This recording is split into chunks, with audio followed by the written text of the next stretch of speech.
From South Carolina Public Radio, this is the South Carolina Lede.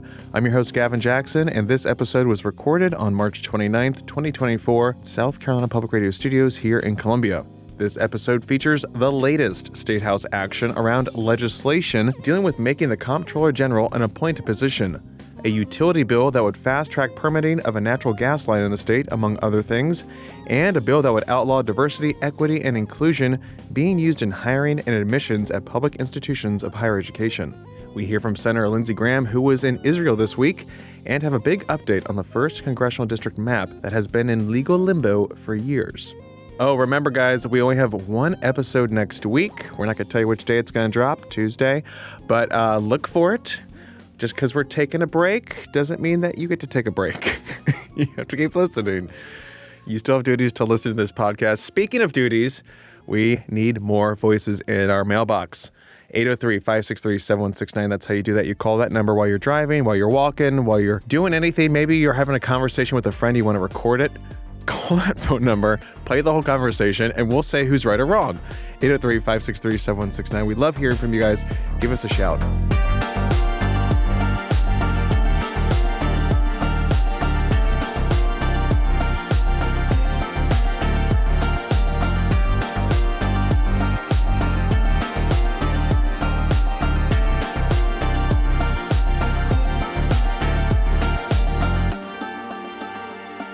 Let's look at some of the big bills that move this week as we continue our descent into sine die, not madness, sine die, March Madness. The Senate easily passed its joint resolution S-95 unanimously. That legislation would make the state comptroller general a position appointed by the governor and no longer elected by the people every 4 years with other constitutional officers. This comes after the accounting error dealing with billions of dollars of taxpayer dollars that came to light last year, prompting the resignation of Comptroller General Richard Ekstrom. The joint resolution, if passed by the House, would put the question to remove the Comptroller General from the Constitution before voters this fall. Wow. A joint resolution is different than a bill, and when used to propose a constitutional change, it does not require the governor's signature. That $3.5 billion accounting error, in which no money is missing, uncovered $1.8 billion that has been sitting in an account, accruing interest, that hasn't been accounted for. High interest rates actually kind of work here, guys. Now, Senator Larry Grooms, who oversees a subcommittee investigating the issue, spoke with reporters on Tuesday following the passage of the legislation and said moving to appoint the treasurer could be next. We got the resolution passed today. If it had been entangled with the state treasurer, we would be in extended debate right now, and the question would be unanswered as to whether we would have any constitutional questions. That's why some members preferred to withhold any type of judgment or policy decisions regarding the treasurer until our investigation with the subcommittee is complete. And with our comptroller general and even with our treasurer, those are accountants, your bank president. Those are professional folks, and politics really shouldn't come into play. People prefer their accountants not to be crusaders. Crusaders are the ones that take up a charge, take up an issue, work it, get it passed. That should not be the role of a comptroller or the role of a treasurer.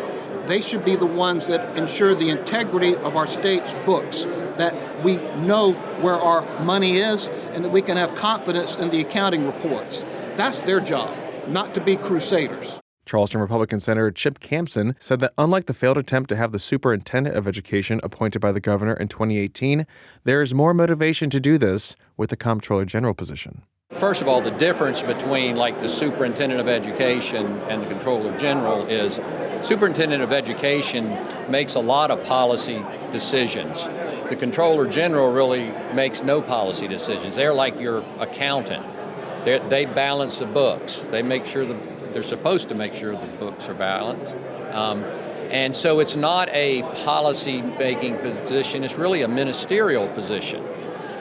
And when it came to the superintendent of education, there was she had a built-in, or that office had a built-in support group when it comes to teachers. I mean, the teachers really came out in force to to keep that as a constitutional office, to vote against that proposed amendment. That's not going to happen in Comptroller General. There is no constituency really out there for Comptroller General like there is for Superintendent of Education. Much easier appetite. Yes, I do. Let me ask this. And I think it's the wise thing to do. I mean, we've missing 3.8 billion, not missing, but not properly accounted for, and that ought to be a motivating factor for citizens, because that's all they know about the Comptroller General is that the money that was not properly accounted for. Let's scoot across the hall to the House. Okay, let's go. Where two big bills moved through the chamber on Wednesday ahead of spring break next week. See, we're not the only ones on spring break, guys. The first bill, H 5118, was House Speaker Merle Smith's baby. We could call it that. Yeah. It's dealing with securing sufficient power generation for the state. The Russ McKinney keeps up on all things utility related and wrote this in his story. The bill calls for the streamlining of the approval process by state regulators for new energy generation. It also encourages utilities to embrace all forms of potential generation as they move away from operating coal-powered facilities. Specifically, the bill authorizes state-owned utility Santee Cooper to partner with Dominion Energy, a match made in heaven, for the construction of a 2,000-megawatt combined cycle gas plant at the site of Dominion's closed coal plant near, Carlton County. I don't know how to say it. Canadies? Energy conservation groups who are opposed to the fast-tracking bill maintain that such a clear legislative directive is reminiscent of the infamous 2007 Baseload Review Act. The ghost of that now defunct law still haunts energy debates. Russ continues, saying, many maintain it allowed the disastrous VC Summer nuclear project in Fairfield County to occur. Senate Majority Leader Shane Massey, who is from Edgefield, recently seemed lukewarm to some of the proposed regulatory changes contained in the bill. He and Senator Nikki Setzler, a Democrat from Lexington, spearheaded reform legislation in the Senate following the VC Summer debacle. Boondoggle. Massey said, quote, I am suspicious of efforts to roll back the regulatory protections that were put in place just a few years ago. Now, the bill also shrinks the Public Service Commission, which regulates utilities, from 7 members to 3. Proponents say this will allow for better qualified candidates to be paid more. Opponents say that this limits the legislature's oversight and ability to select candidates from each congressional district. This complex legislation passed 88-21 in the House, closely along party lines, and now heads to the Senate. After the vote, Chapin Republican Nathan Ballantyne submitted the following statement to the House Journal, quote, after the billion-dollar nightmare the Midlands and our state experienced a few years ago as a result of enabling legislation similar to this one, I could not, in good conscience, support any amendments or the bill today. I'm reminded of the saying, fool me once, shame on you, fool me twice, shame on me. That was Nathan Ballantyne in the House Journal. The second big bill in the House that drove debate on Wednesday was H 4289. It dealt with diversity, equity, and inclusion, or DEI, which has become a major issue for House Republicans since members of the far-right House Freedom Caucus slowed the budget process last year by proposing amendment after amendment dealing with the issue related to universities and colleges in the state during that budget debate. Now, hijacking the budget floor debate in an attempt to pass legislation is frowned upon. Wow. And not really how it's done. Interesting. Though politically based provisos do make it in the budget from time to time, but a budget proviso only lives for a year. You have to pass it every year if you want it to stick. Now, as a way to end the process and move the budget and advance this red meat issue, the House Education Committee tackled legislation dealing with DEI through the normal legislative process to develop a bill that passed the House on Wednesday, which would remove any DEI from admissions or hiring practices at public institutions of higher education. Myrtle Beach Republican Representative Tim McGinnis sponsored the legislation and spoke about the committee amendment before the House. We also tried to keep the interests of our universities at heart when we drafted the amendment, and we want to continue to see our institutions succeed and remain competitive. We've drafted this amendment to help ensure that in the state of South Carolina, everyone can be treated equally, regardless of their background or their beliefs. I'm going to repeat that.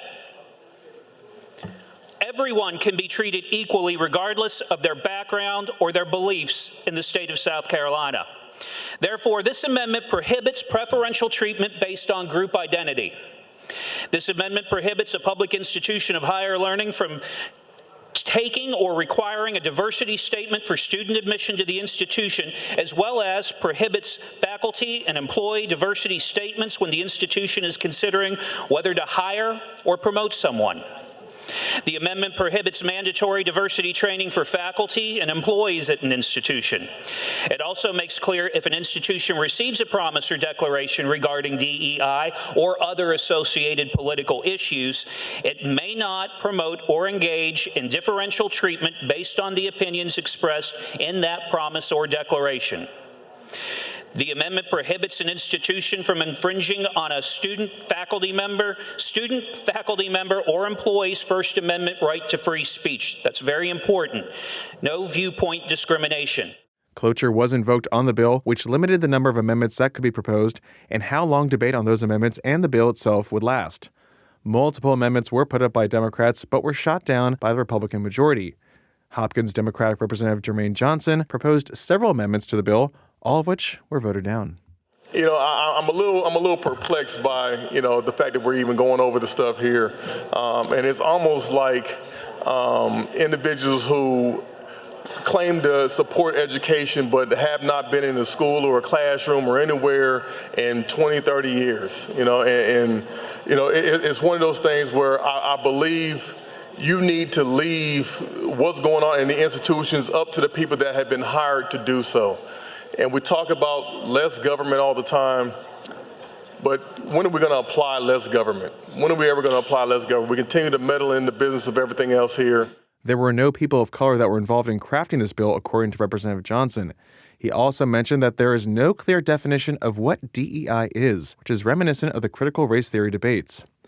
While discussing one of the amendments with Columbia Democratic Representative Leon Howard, who is also black, he gave an example of the importance of having diverse voices in the room. Take a listen, and just a heads up, they do use a racial epithet in this exchange. Now, Mr. Johnson, as you talk about college-educated African Americans on campus, do you not know that the definition of a coon is racist and offensive to black people? 100%, absolutely. And I've been called that many times in my day. Well, where I'm going with that is that here in this body, I had the pleasure of talking to about 5 of my colleagues who did not know that. And they were in the process of introducing legislation to have a coon license tag. Now, and I informed them that was going to be a pretty bad situation. We was going to have the Confederate battle flag battle all over again. Yes. And that they shouldn't do that. And they just didn't know. They weren't being racist. They did not know. So as we talk about diversity and inclusion, Mr. King, we're talking about educating people who may not be educated on issues that they're not exposed to. House Freedom Caucus Chairman Adam Morgan, a Republican from Greenville, spoke in favor of the bill. The question, in my mind, is a simple one of what we really are doing here today. We're asking a question of what should our tax dollars be spent on? Because what we spend our money on reflects our values. And the question is, does that statement reflect South Carolina values? The only remedy to past discrimination is present discrimination. I heard a lot of discussion about different issues, and I get it. A lot of them are things that are talked in the media, they're discussed, they're hot button issues about what might be in this bill or what might be motivating the bill. But I would simply go back to and point and say, read the bill. What does the bill actually do? It doesn't have anything to do with what's taught, what history is being taught. It doesn't have anything to do with banning diversity offices. It's just simply not in the legislation. The legislation specifically and directly deals with discrimination. After 4 hours of debate and procedural moves, the bill passed along party lines 84-30, and now heads to the Senate, where its future is uncertain. Remember, this needs to go through the committee process and then get on the calendar, which can be blocked by anyone's senator unless it gets moved to special order. And with 6 weeks left, it will be a scramble to say the least, especially as the budget is getting ready to drop over in the Senate. Now, like we said, the House will be on recess next week, and so is Congress. Fun! Congress was on recess this week and next week as well, like I said. So I have a conversation with Democratic Congressman Jim Clyburn and Republican Congresswoman Nancy Mace that we will air as our episode next week. That's a tease. Look for that. Now, I will say we did try to speak with Senator Lindsey Graham this week, but he was in Israel where he met with Prime Minister Benjamin Netanyahu. Graham was on Twitter with multiple videos from his visit to the country that continues its fight against Palestinians in Gaza, and after the United States abstained from a UN Security Council resolution calling for a ceasefire. The resolution passed the council, upsetting the Israelis, prompting the cancellation of a visit by Netanyahu to D.C., and he was set to address Congress here. Now, here's a bit of what Graham posted on Twitter with Prime Minister Netanyahu introducing him here. I'm happy to welcome a good friend of mine and a great friend of Israel, Senator Lindsey Graham. Lindsey, it's good to see you again. Thank you, Mr. Prime Minister. Thank you for your consistent support at all times and especially in these trying times. Thank you. Well, this is my 5th visit, I think, since October the 7th. Mm-hmm.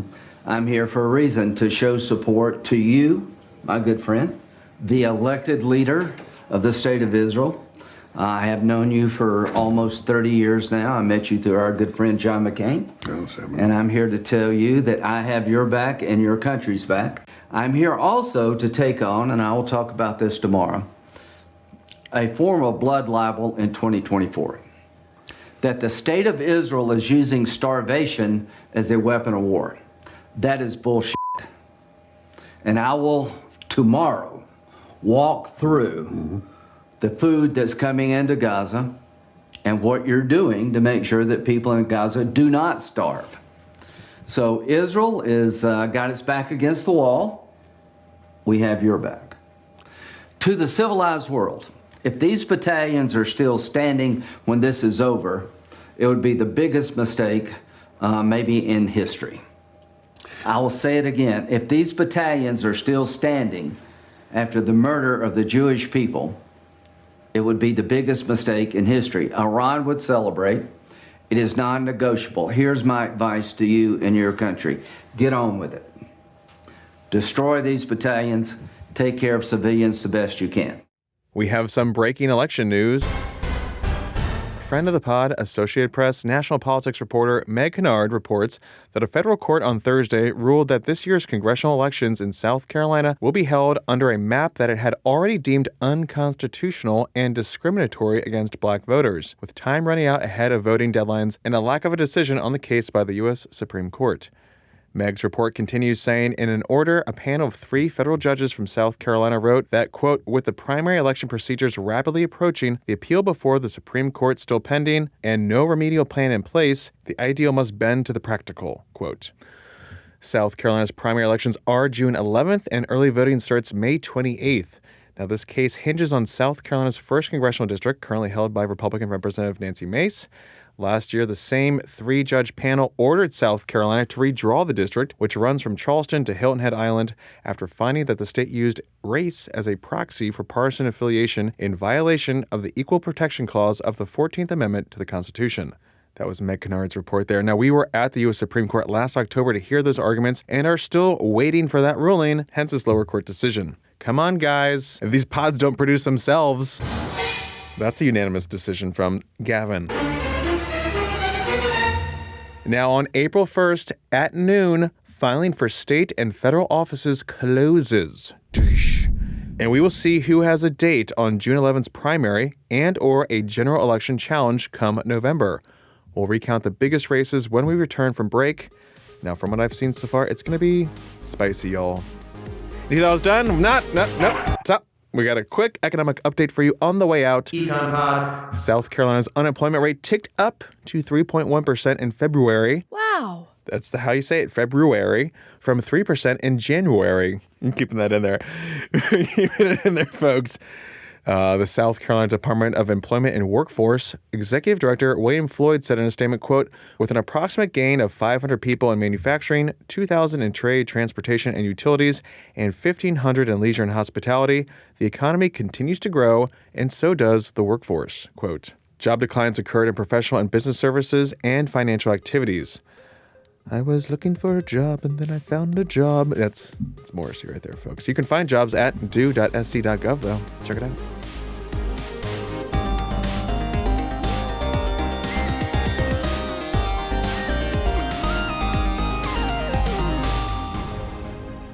Welcome to the wind down section, our little break from the news. We're glad you're here. This is our time to talk about things not news related, but sometimes that happens. A.T. Shire, producer of the pod. Yes, it's true. I love when he tails off and gets quiet as a producer.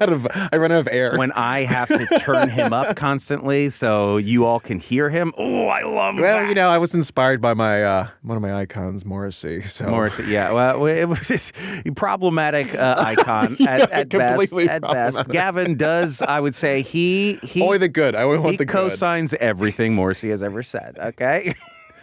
Girlfriend in a coma. Yeah, girlfriend. The first time I heard the song "Girlfriend in a Coma," I called Gavin and I go, "Did you ever hear this song?" And he goes, "Yeah, of course." I was like, "What the hell is all going of his on?" lyrics are incredible. No. Yeah, Yes. Yeah. I was looking for a job, and then I found a job. I found a job. Wow. The voice of a generation. Yeah, an absolute songbird for the ages. There's some problematic lyrics. Yeah, a lot. Okay. The Smiths. How soon is now?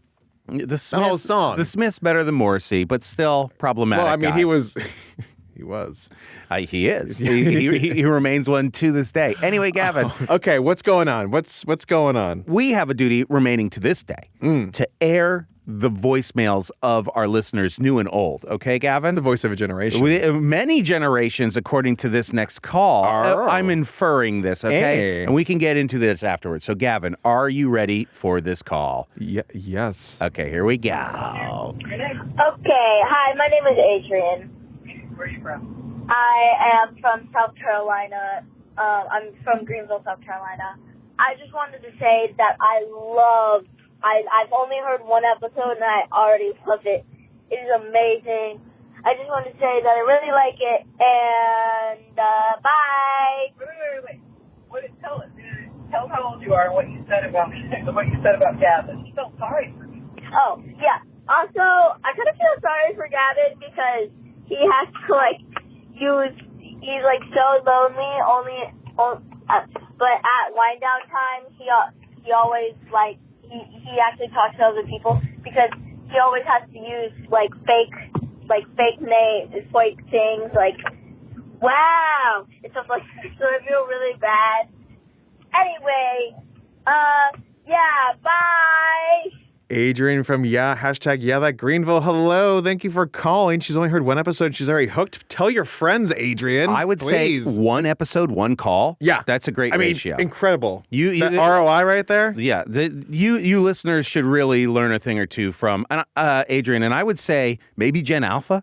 Maybe. Sounds young. Very young. Sounding young. And I'm also glad that she's taking pity on me. You also take pity on me, AT. That's hence why you put the sound effects in there. I put the sound effects in so there. I'm not alone. Gavin, but I'm very much alone, yes. Gavin, Thank you, Adrian, for cutting to the core of me. Gavin loves to ask a rhetorical question. And so I was sitting in my office one day and I was like, you know what? I'm answering all of these questions. There we go. Yeah. See, that's the power of a producer right there, folks. I can make him say anything, which is just basically read Morrissey lyrics.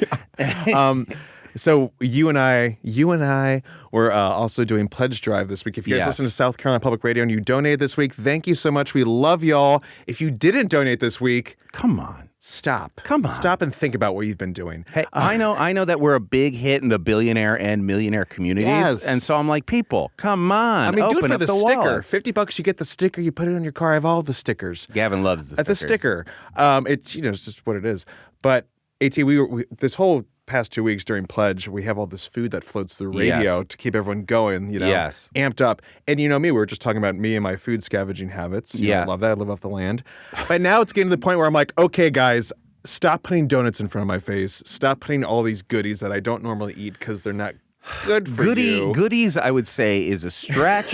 The chicken pot pie the other day was very exciting. You saw me just eat that slop. It was a slop. I It was so all excited. liquid. It was all chicken pot, no pie. But today was about 24 duck donuts, and I said, please, no. Satan, not now. stop tempting me. Yeah. Yeah, I had one. I was like, stop it. I'm not a... Sugar's not good for you. Yeah, I'm not a donut guy, really. But Gavin, they had. You should have seen the heaping plate of lasagna that he built for himself yesterday. I mean, it was monumental. It reached to the sky. It looked like what Richard Dreyfuss did in Close Encounters with the Mashed Potatoes. I mean, I was really putting that hefty paper plates. They're so strong and durable. Yeah. To the test. It didn't bend. I was taking it with one side. It didn't bend. I put some salad on there. It was a little greenage, but it was. I would say if you weighed it, it was going to be 3.5 pounds, and 2.5 of it, probably 3 pounds of lasagna. Now that you bring it up, I feel kind of bad because I went to Mayon's office and she's talking about stuff, and I'm just standing there, just like slamming lasagna in her face, doing my best not to get it on myself, and like also like She was in the splash zone. She put a poncho on. It's like a Gallagher show. And like, I'm in a suit. I'm like, don't get it on yourself. You're a big boy now. Not so fast. But you had something you wanted to talk about. Yeah, I feel like I've been wronged in a serious way. We've come to the right place, my friend. Yes, and I needed to know if I'm overreacting or if you think that I'm in the right here, okay? So when I go to the bathroom, okay, I'm a very orderly person in the bathroom because I'm trying to get in and get out. Of course. You know? No linger. So when I go to wash my hands, I pre-shoot a paper towel out, okay? I pre-shoot the paper towel out. There was someone already washing their hands, okay?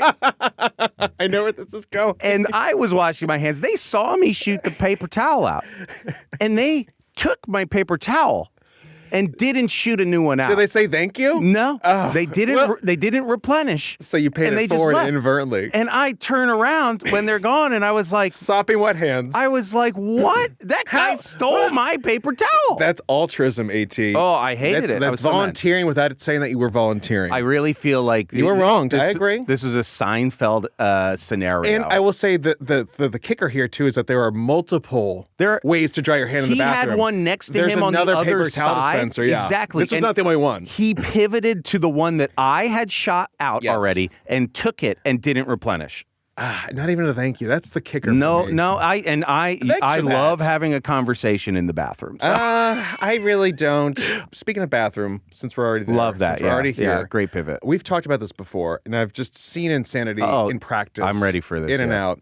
The people that put the soap on their hands before getting the hands wet. The dry soaping, yeah. I don't know how that works. I think we've talked about this before. It might be from a fallout from COVID where you put in like, the Purell on your hands. But it shoots out automatically. How do you... And the faucet turns on automatically. I don't know how I don't take a bar of soap and start rubbing my hands with it before I put water on there. Yeah, you probably start a fire. You know what I mean? It's not safe to do that indoors. Wow. Are you crazy? It's basically how matches are made. Glycerin.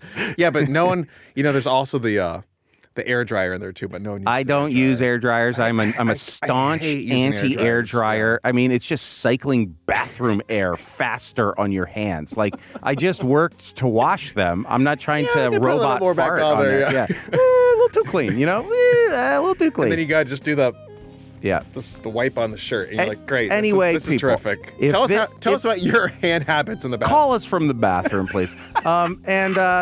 Just like, I hope that this conversation really carries you into spring break, okay? Please. Carries you into spring break. Tell us about some funnies from the bathroom. I wish my brother Nick would call because he has a good one, but he's probably he's like, oh my God, don't say my name on air right now. His name's Nick, and he doesn't call. So that's all you need to know. And like so many of you. Yeah, be more like Adrian. Please call Gavin. Hit him with the outro. Hit him with the number. Do what you there's do the outro. so well. Let me hit that button. Yeah, F in the chat. For respect. Thank you, Adrian, for calling. Be like Adrian. Give us a shout at 803-563-7169. You can always leave us a review on Apple Podcasts, too, if you don't want to talk to us. We won't take it personally. You can also stay up to date with the latest news on scetv.org and southcarolinapublicradio.org. And don't forget to support your local newspapers. For the South Carolina Lede, I'm Gavin Jackson. Be well, South Carolina.